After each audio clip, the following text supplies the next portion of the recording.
We're asking the question today: do you need to watch 15 hours of Mission Impossible in order to appreciate Final Reckoning?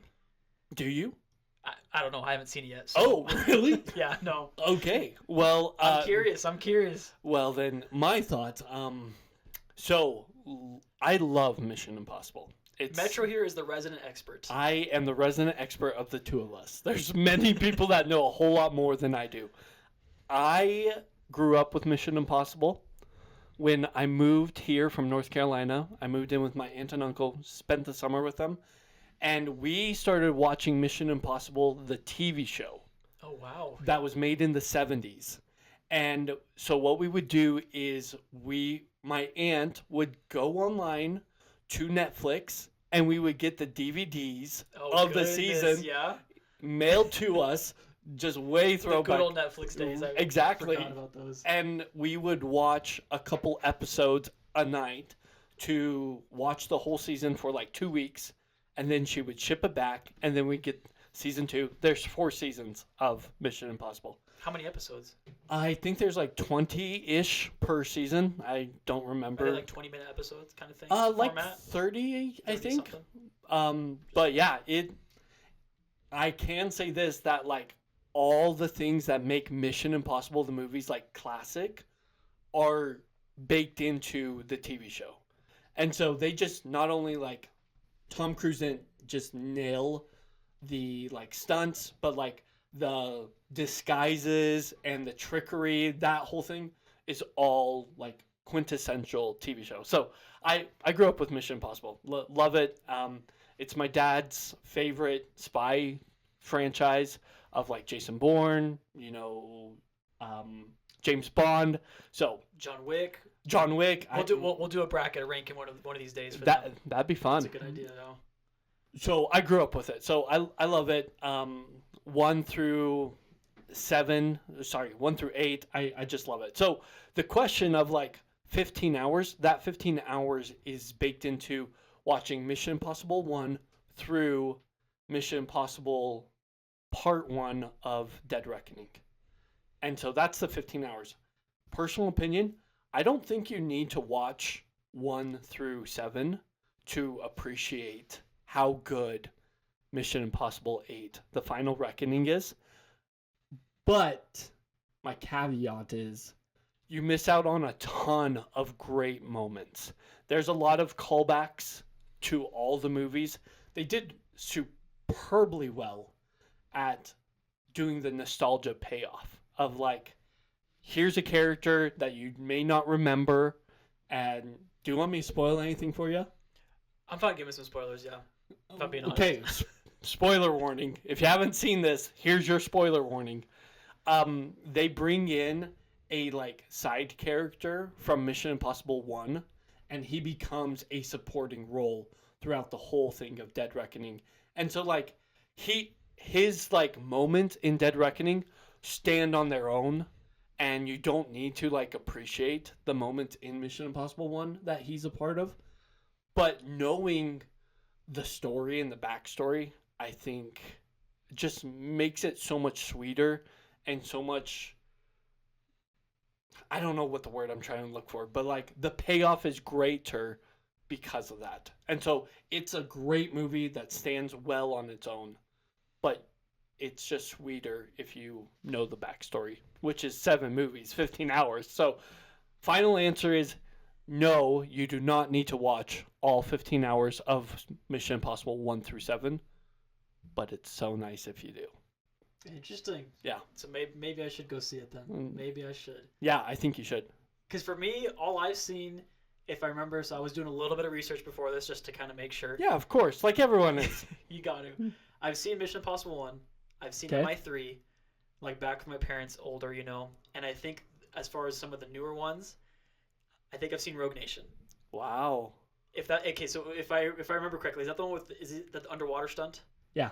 And when he's taking off the plane? Uh-huh. Okay, so the sideways airplane. I've seen that one, yes. Yeah. I don't think I've seen any of those though, so. Wow. You haven't even seen like the fan favorite. No. Ghost Protocol. Is that what you say fan That's favorite? the fan favorite. Yeah, for sure. I've been talking to people all weekend asking like, what's your favorite one? And they all consistently say Ghost Protocol. Gotcha. That's the one with the Burj Khalifa. Gotcha. You haven't seen that? I haven't, no. Wow. I've seen those stunts. Like, I've seen little clips of it. Of course. Like, I think I see more of Tom Cruise's stunts and behind the work on YouTube than I do the actual movies. So, but it's been one I've been wanting to get into. It's actually, as a little callback, when we did our little trilogy bracket with all those different movies, we threw in the back half of Mission Impossible as a trilogy. It was really 4 movies at the time, but... What was that, 3 through 7 or 4 through 7? I think it was 4 through 7 is what we did. Yeah. And a lot of people had good things to say about it, so I was like, man, I really need to brush up on this. I really need to give it a go, because I am sleeping, I guess. You are sleeping. I am sleeping, so... But today I had a bunch of questions for you. Okay. Kind of walking us through of wanting to get your opinions on Mission Impossible, since obviously you've seen them more, and you are a resident expert for today. Okay. Because I know nothing, so... So I want to walk through you with these, so... Could I, before we can into those questions, one of my favorite things about Mission Impossible that I think not many people understand or know. So Mission Impossible 1, you will remember John Voight's character. Mm-hmm. He ends up being, if you haven't seen the movie, it came out in 96. So if this is spoiling it for you, sorry, 30 years. Spoilers. He is the antagonist of the movie. He's Ethan Hunt's mentor. His name's Jim Phelps in the movie. He's Tom Cruise's mentor. Really helps raise him to be the agent that he is, and then betrays and goes on to, cripple everything. What I love about that is Jim Phelps, John Voight's character, is the protagonist of the TV show. The character. John Voight isn't in the TV show, the 1970s one. Jim Phelps is. But Jim Phelps is. And so, that first time, if you grew up watching the TV show, you were used to hearing, "Good morning, Mr. Phelps. Your mission, should you just choose to accept it, is this." And when you hear that on the plane in Mission Impossible 1, it's a callback to the TV show. But if you don't know the TV show, you're like, okay, this is a cool start, whatever, And the whole thing of this message will self-destruct in 5 seconds. That's part of the TV show, but it was for Jim Phelps. And so then when he turns and he's now the bad guy, first of all, when he dies, heart-breaking, crushing, because he's the guy throughout. He's the guy. Little Spy Kid's not there, but he's the main guy in the whole show, and then he dies, heartbroken. Then when he's back to life, great. And then you find out he's the villain. It's really quite crippling. So what I love about the whole franchise as a whole is John Voight's character, Jim Phelps, goes to Ethan and he says, "Look, I kind of had free reign during the Cold War, because that's why the IMF was created, was for the Cold War." And so there's kind of always a theme throughout the movies of the Russians, it's kind of, which is a nod back to, the TV show. And so I love those themes that are taken from the original television show, brought into Mission Impossible 1, and brought out throughout the whole series. So anyways, some fun little trivia for you. That was pretty fun. No, and another question for you. I'm actually curious because I was gathering just the data from the internet, what people are saying. And I think a lot of people have said that MI1 does a good job of bridging that gap from the TV show, of giving the payoff. Yeah. But I think people, especially post 3, I think they changed directors, right? Am I correct after? Yeah. So the first director for the first one was Brian De Palma. Mm-hmm. The second one was John Woo. If you watch the second one, it's very John Woo. That's what people I've heard that said too. Yeah. It's I'm surprised Jackie Chan isn't in that movie. Throw it in real quick. So then number 3 is JJ Abrams. Yeah. JJ Abrams. Then number 4 is Brad Bird, director of The Incredibles, also the voice of Edna Mode. So the little fun thing there. Edna made Ghost Protocol. Really? And then the last bunch have all been the same guy, Christopher McQuarrie. Gotcha. Okay. So yes, they changed directors, but they changed it every movie until Rogue Nation, which is when Christopher McQuarrie came in and he did that till the end. Gotcha.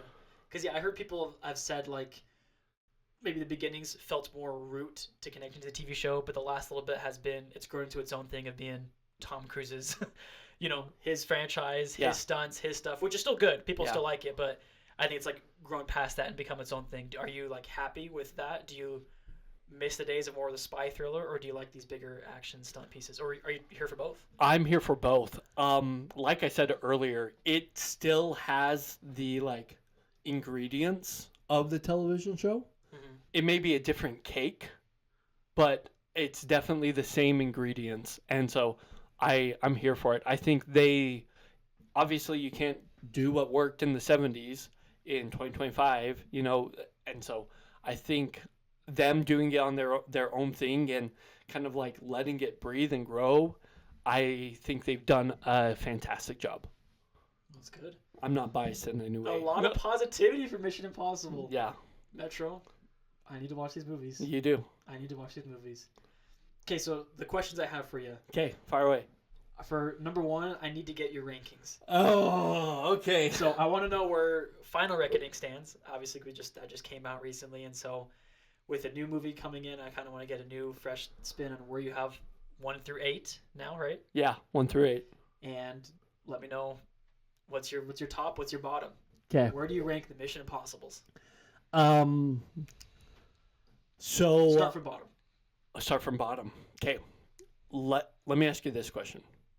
Are we doing Dead Reckoning and Final Reckoning as one movie, or are they split up? We'll do split up for now, but I'll let you have a caveat if you want. Okay. Split up for now. My lowest one is Mission Impossible 2 at number 8. And just as far as I've understood, a lot of people had a similar thing. Is that a pretty general consensus for the fans? That is. My favorite thing, I was watching something and they were talking about like Tom Cruise's hairstyle. Uh-huh. And they were like, which hairstyle is the best? And they were ranking it. And number 2 got number 1. And somebody's made a comment. They're like, I think this is the only time number 2 is going to get first place is Tom Cruise's hairstyle. That's funny. Yeah. So, rankings of the complete franchise. At bottom, number 8, I have Mission Impossible number 2. Number 7, I have Mission Impossible number 1. At 6, I have Ghost Protocol with Brad Bird. At 5, I have Mission Impossible number 3. Number 4, I have Rogue Nation. Number 3, I have Dead Reckoning Part 1. Number 2, I have Fallout. And number 1, I have The Final Reckoning. Really? Yeah. It tops your list. It tops my list, yeah. Wow. Yeah. It's that good? Yeah. It's that good. Is it just like a lot of the payoff, or why? I think a lot of the payoff. I think also the stunts and the like sets are incredible. Like the last 2 stunts he does in that movie are phenomenal. Is it the biplane when he's like hanging on? That's the second one, yes. Gotcha. And then the other is the submarine. Oh, I don't even think I've seen that one or know about it. Oh my goodness. It's just pure cinema? Pure cinema. This might be a hot take, but watching the underwater Sevastopol scene felt like watching Way of Water, and just like the underwater and just like the pure cinema that James Cameron was able to create with Way of Water. I felt like that thrill and that just like it just was beautiful for me. It's not like very colorful, I would say, like Way of Water, but I felt the same feelings. It was stunning. Wow. Yeah. It was great. So is one of your hot takes then having Ghost Protocol so low? I think so. I think this is my hot take. So if we combine those two, it's Dead Reckoning and Final Reckoning. It's not number 1. Fallout's number 1? Fallout's number 1. Oh. Fallout is my favorite Mission Impossible movie if those 2 are together. Really? I love Henry Cavill. Yeah. I think he did a stunning job at his character. You haven't seen Fallout. I haven't. Oh my gosh! But again, I watched some videos. I don't want to spoil anything. And For a lot of people had Fallout very high. So Fallout, I was curious yeah. Anyways, Fallout is incredible. I love Fallout. I love the payoffs of Solomon Lane as the villain that gets started in Rogue Nation. So I love Fallout. Gotcha. What's your next question? Okay, those are the rankings for Metro. That's my rankings. Well, I was gonna ask any hot takes, but I feel like Fallout is a hot take of mine. I don't think. Well, at least what I saw. I don't know. Do you think people don't have Fallout that high? I think people would put either 7 or 8 1 and the other one 2, and I think they would put Ghost Protocol 3 and then maybe Fallout at 4. Really? At least a few internet takes I Let saw. us know. Yeah, let us know what you think. Yeah. Had Fallout very high, and so yeah. I was curious. Yeah, I was looking on Letterboxd, and here's interesting. Oh yeah, give me some data from Letterboxd. Yeah. I love that. So, what would you guess is the highest ranked on Letterboxd Which movie? of all 8? Yeah. Is it gonna be? I would say Ghost Protocol. Ghost Protocol. That is a good guess. It's Is Fallout. It is Fallout. It's Fallout. The people know. Is MI2 the lowest? Yeah. MI2 is lowest. I'm curious what the story I'm is. sorting it right now. Hold on 1 second. Because yeah, like I said, a lot of people. I feel like the consensus was MI2 was, which is a good thing for a franchise. People said like it's not even necessarily a bad movie. It's just the weakest of the Mission Impossible. It's the weakest, yeah. And then like for a franchise, that's pretty good standard if that MI2 is your lowest movie. And so, like I said, I think I've been sleeping on this franchise. Yeah, I think you have been. Okay, so the MI2 is at a 2.6 on Letterboxd. So the second one we have is actually Dead Reckoning Part 1 at 3.7. Wow. And so Fallout is a solid 4 on Letterboxd. 4. That's pretty good. It's good for Letterboxd. They are. And actually Ghost Protocol is tied with Dead Reckoning Part 1 at 3.7. Gotcha. And then tied for third, I guess I would say tied for fourth and fifth, is Mission Impossible 1 and Final Reckoning. So on Letterboxd, the rankings go Fallout, Ghost Protocol / Dead Reckoning Part 1, and then Mission Impossible 1 and Final Reckoning. Interesting. Yeah. Interesting. Okay, another question for you. Yeah. I've heard this thrown around. I'm not even sure what it means, but I'm curious to get your thoughts. I hear people all this time say, Tom Cruise is the last true movie star. And that can be defined a lot of different ways. Yeah. But I'm curious, from your perspective, as someone who loves Mission Impossible, does that really make sense? Do you agree with that? Do you not? Just your whole takes on that. Yeah, I have 2 takes on that. Okay. The first one is I think Tom Cruise is able to do sequels like no one else can. Shout out Top Gun Maverick. Shout out Top Gun Maverick. Have seen that. Love that. And I bring that up as evidence that he's able, as being one of the last, if not the only, acting right now, true classic movie star. I think he's able to come up with a story, act the part of the story in a way that isn't reliant on CGI, green screen, and that it's pure writing, pure plant payoff, pure acting. Does he have a lot of say in these movies? Does he he help write, produces. I think he produced from 2 on. Oh, for reals? Yeah. Oh, my bad. And I think Ghost Protocol is when his production company, Bad Robot, picked up. And like took over, like really kind of. Yeah, it was Skydance and Bad Robot. So I'm underselling it. These are truly Tom Cruise movies. These are Tom's movies. Wow. Yeah. Okay. I did not. Do you know the story about his safety guy? I've heard that sounds very vaguely familiar, but walk through. Matt Damon is telling this story, so love that part. And to the point of, is he the last movie guy? Somebody was talking about this with Matt Damon. And Matt Damon said, listen, his safety guy, he had said, this is the stunt I want to do to the safety guy. I don't remember the guy's name. And that guy said no to Tom. You can't do that stunt. The insurance won't let us do it. It's too risky, all that stuff. So Tom fires the safety guy and gets one that will let him do what he wants to do. Like, to that point, like, yeah, not only is he an actor in these movies, but like these are his movies, and he knows what he wants to do with it and the vision he has for it of like what Ethan Hunt needs to do. And so to that point of like doing your own stunts, like I found out the other day that the first stunt, if you will, that Ethan Hunt was supposed to do was in Mission Impossible was when he blows up an aquarium in a restaurant. And they have the stunt guy do it.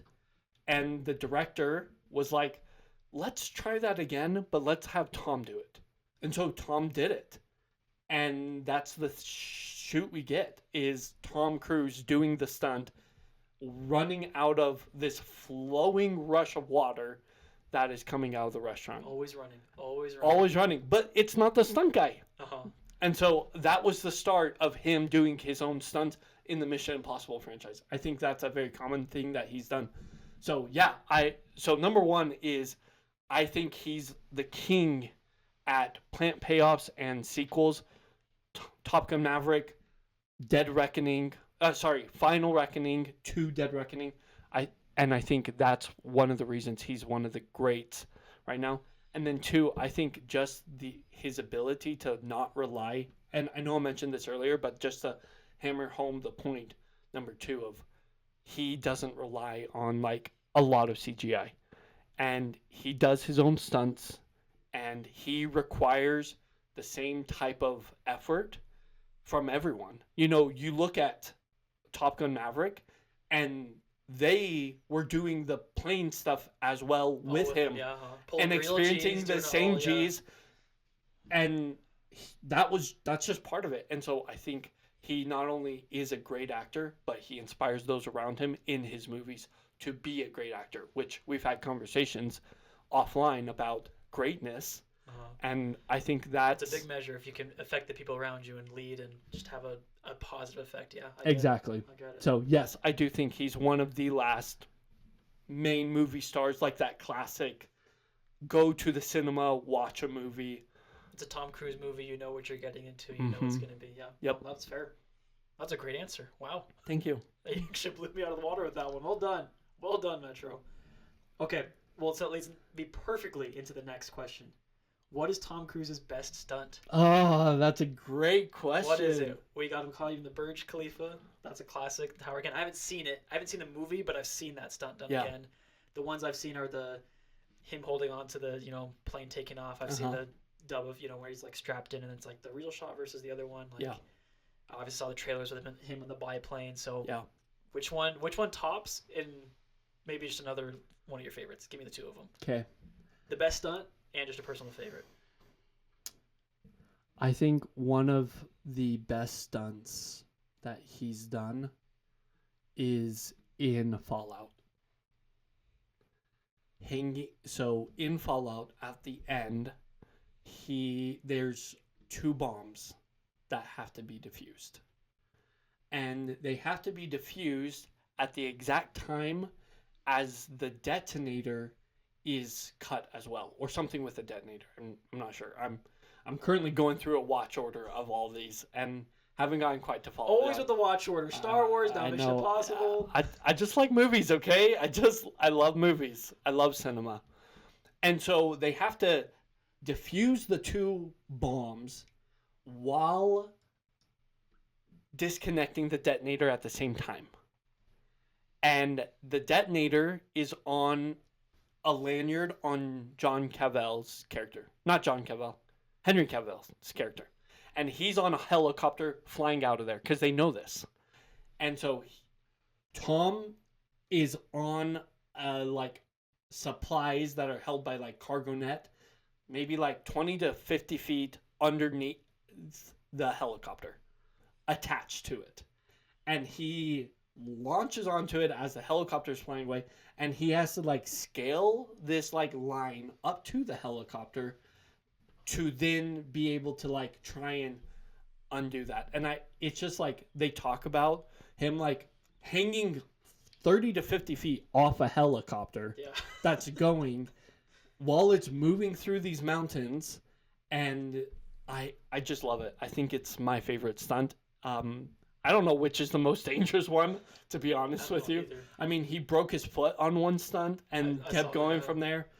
But I think that's my favorite one. I shout out to Fallout again. Wow. The fight in the helicopter, like that, obviously has to happen as well. So I love that one. And then honorable mention, that would probably be my second one, is I would have to say the underwater vault one. I love that one. Yeah. Where he's like holding his breath. Just holds breath for a long. Well, I saw like a YouTube short or something about it, and I was just again they've been all over the feed because of now, but just same thing of how that training and practice and how long he had to hold his breath for, and it's like he has to hold his breath, get down there. They have to get everyone else ready, and then he does the thing, and I'm like, that's crazy. Yep. The take's not even like, all right, we're ready. Hold your breath, go. It's like prep everything else. Yep. Get it all ready. It's super impressive. Super impressive. One of my favorite lines after that is Benji comes in after he's doing that, and he's like, "Whew, that was hard." That's classic Benji. He feels like he has the hard job, and then Tom basically literally just passed out because he was holding his breath for so long, and it's a great classic scene. Is there any love for just his first classic, the rope dangling holding? I love that one. I love that. I think it's, to our point in the past, it kicked it off. That is literally iconic. That has been memed. It's been done over again in so many other movies, so many times. Yeah. With the theme song, with that. Mm-hmm. And those two images alone go far enough that no one's even heard or seen a Mission Impossible. They know, oh yeah, I know that stunter. Oh, that's from that. I can hear the music, the dun dun dun dun, and that. So anyways, but yeah, I have a lot of love for that one. It's hard to pick, to be honest with you. My least favorite one's the motorbike fight from Mission Impossible 2. But there's this iconic scene where like they are both on the motorbikes and they're driving at each other, and they like jump off, and the picture that I see is like not Mufasa, Scar and Simba. Oh, when they like, both do it, they both like collide. That's exactly what happens. It's comical. Anyways, that's funny. Well, leave me off with something. What are your top 2 or favorite moment from the entire series? Yeah, I think this is again Fallout. Wow. This is top 3 moment. Third favorite moment is from Fallout, where Henry Cavill's character is like, it's just a bunch of masks. He makes a comment about like a bunch of clowns, just masking around. And then he gets tricked into divulging the whole plan by them wearing masks. And it's a beautiful moment. Alec Baldwin, Simon Pegg, Tom Cruise, the whole thing there. It's one of my favorite moments. Number 2, I think Mission Impossible 1, where he's like, this is like the moment he starts like to become the Ethan Hunt we see in Final Reckoning. There's a lot of great like stuff there where he finds out that John Voight has betrayed him, and it's more like the mental work that he's doing. He's like reading the Bible, and he's like finding some stuff out. There's some clues hidden in there, and it's not the mask or the action, but it's like his mental prowess of trying to like figure out what's actually happening. And then I would say number 1 is, like I said earlier, I love the Sevastopol that in Final Reckoning, the submarine. I just loved it. And there's a lot riding on it. It's probably the most like, you can't mess this up, where everything's, ruined, stuff like that. So those are probably top 3 moments. I think you've sold me. I think you've more than sold me. I was going to ask why should I watch the series, but I think you've shown me the passion, told me the story. I think anyone asking the question, should I watch the series? You can watch any movie except for maybe Fallout and Rogue Nation, those have a connected villain, have a connected kind of like storyline. But aside from those, you can watch any movie stand alone on their own, and they're a good movie. It's good to know. And so I think anyone being like, hey, I want to watch a good movie, throw on a Mission Impossible. And it doesn't have to be in order, except for maybe those two, back to back.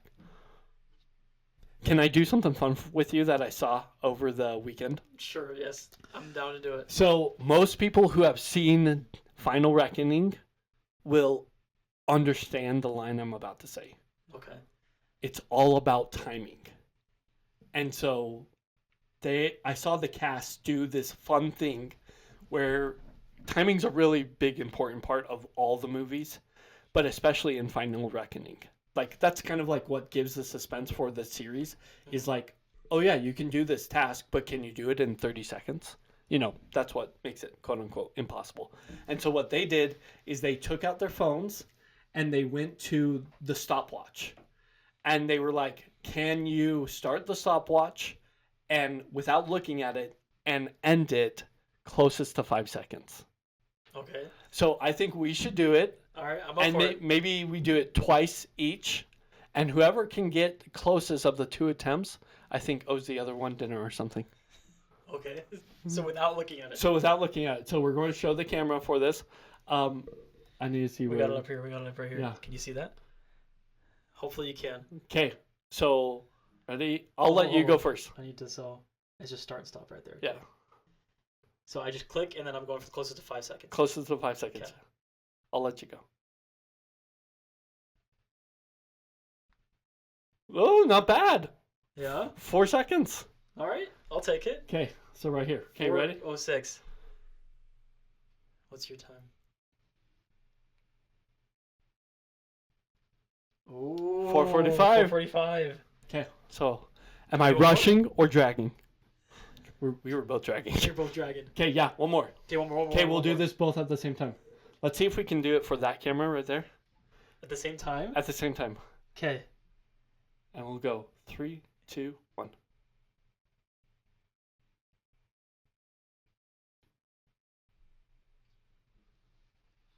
5:09. 5.2. That's great. Pretty close. That's pretty close. That is pretty close. Mission not impossible. Just did it. Just did it. We'll take that. Yeah. So, anyways, when you watch Final Reckoning, you'll I'll get it. I'll understand. You'll It's get a it. timing thing. You need to watch. You need to be there. You do need to watch it. Oh, that's my bad. Timing is everything. That's my bad. Okay, how do we finish out? I need to watch Mission Impossible. You do. I really like. Yeah. There's many series I still need to watch, but this is one of them. I have been curious, and after seeing great reviews, friend recommendations, and appreciating a good stunt, less CGI, real, I am a sucker for that now these days, especially in movies. So I need to watch. Like I said, I've seen 1, 3, and was it which Rogue Nation? That's the one I've seen. So that's it. But I will say this. you sold me.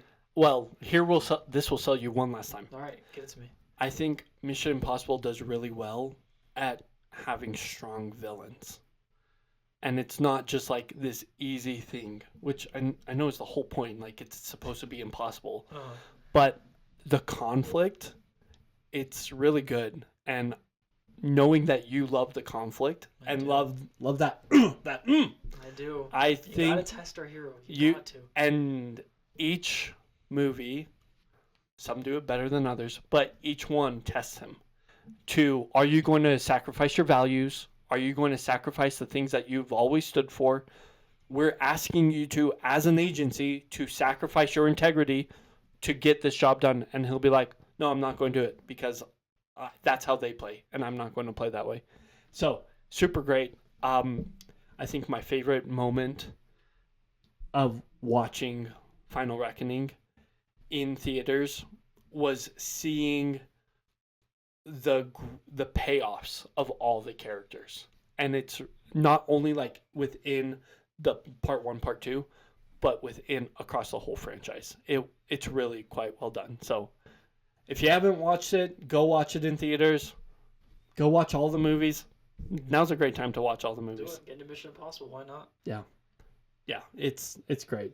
And I think I'll end with this fire line from Mission Impossible. Give it to me. I need you to trust me one last time.